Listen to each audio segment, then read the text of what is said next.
Dicen que hubo un capítulo perdido de Coraje, el perro cobarde. Uno donde Coraje no logró salvar a Muriel ni a Justo. La historia empieza con un extraño eclipse.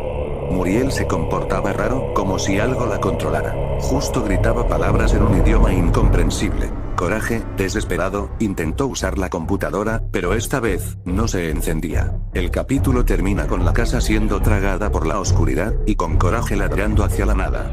El episodio nunca se volvió a emitir. Y quienes lo vieron, dicen que aún escuchan los gritos de Muriel por las noches.